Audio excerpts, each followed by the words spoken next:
Hi everyone, welcome back to another Bible reading. We're just going to be going right into it today, and we're going to be reading from Ecclesiastes Chapter 5. I have my Bible here. I'm using the Revised Standard Version, the Second Catholic Edition, if you're wondering what Bible I'm using.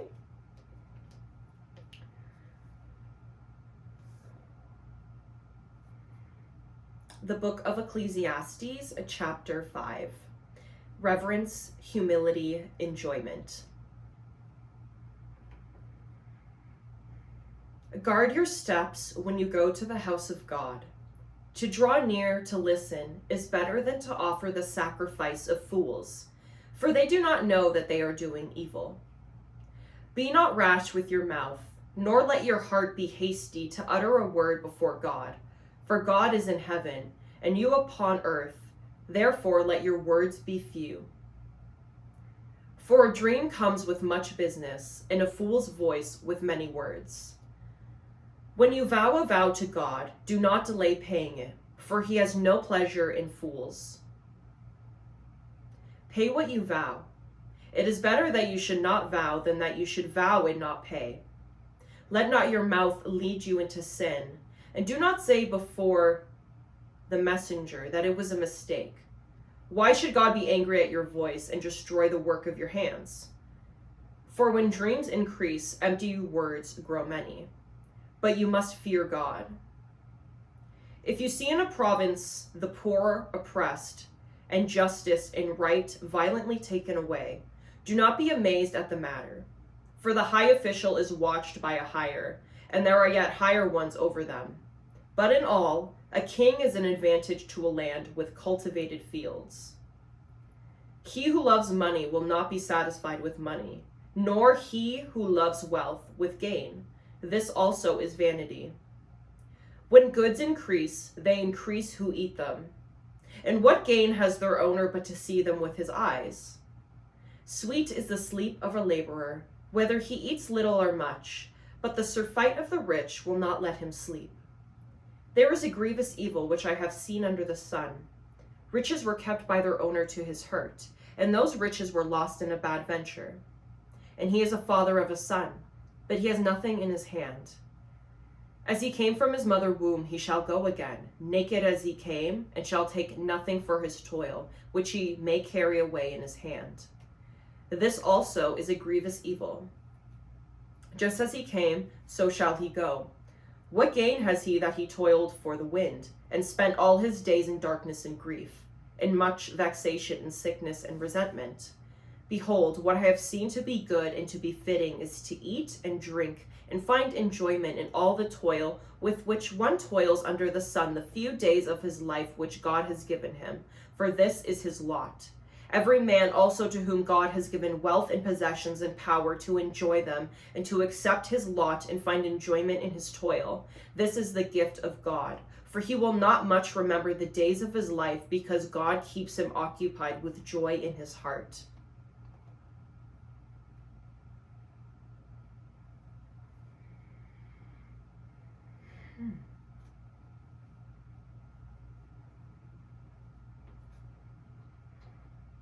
There are a few things that really stand out to me about this chapter. The one is in verse 4, when it says, "When you vow a vow to God, do not delay paying it, for he has no pleasure in fools.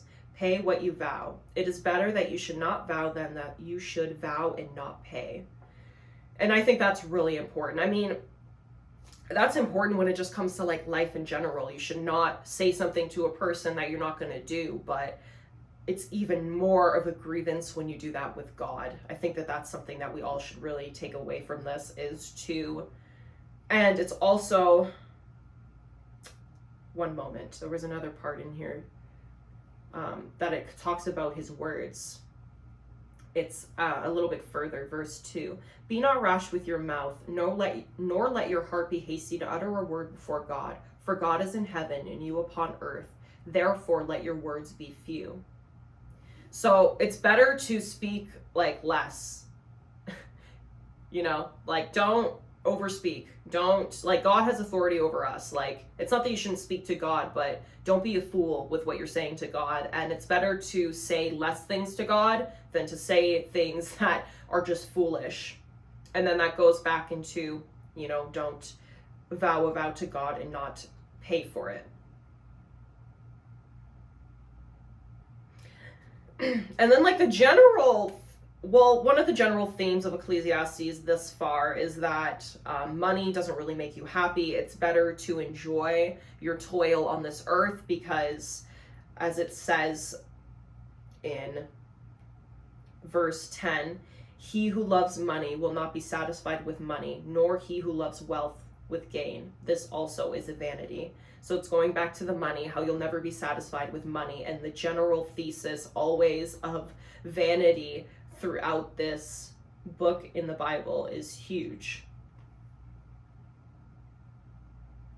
And then I love how in verse 12 it says, sweet is the sleep of a laborer, whether he eats little or much.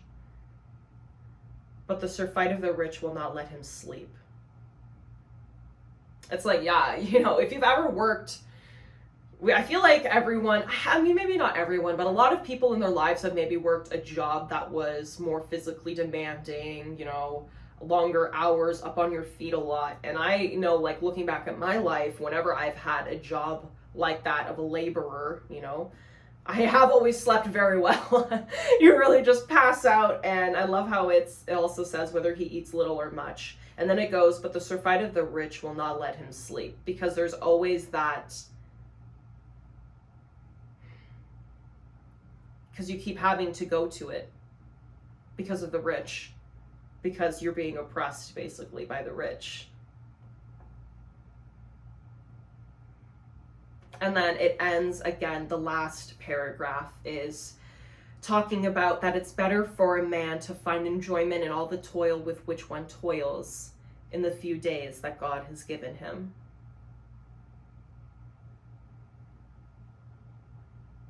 And that it ends in verse 20. For he will not much remember the days of his life, because God keeps him occupied with joy in his heart. So just that general theme again of it's better to enjoy life. It's better to at least be a little bit happy with what you're doing, because let's not be unrealistic. Like, nothing is totally going to make you happy. There's pros and cons to everything, but you know, generally, if you have a passion somewhat for what you're doing, that's much better than working a job or a career just to make money, just to maybe make a little bit more money, because you're not going to find enjoyment in your toil, and you're only here for such a short period of time. Like, God really wants us to enjoy ourselves. He didn't put us here to suffer, necessarily. You know, he didn't put us here to, like, just work and make money and then die. Like, that's not obviously what God's intention was. That was man's and evil's intention. So, yeah. But anyway, that's where I'm going to stop today. So again, that was Ecclesiastes Chapter 5. And I just want to see, like, how far in have we got? We're actually almost done Ecclesiastes. Like, there is 12 chapters, and we're going to be doing chapter 6 next time. So we're halfway there.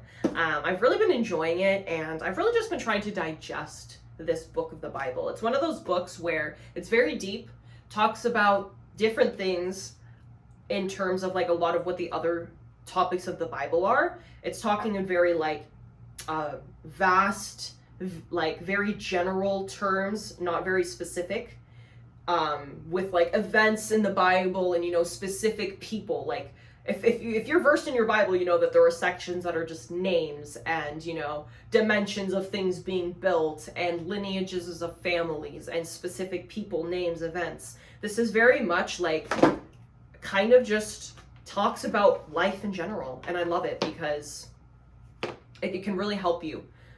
It can really help you, and I've been enjoying going through this book with you guys. So anyway, I'm going to stop rambling now, but thank you for watching this video, and I will see you guys in the next Bible reading.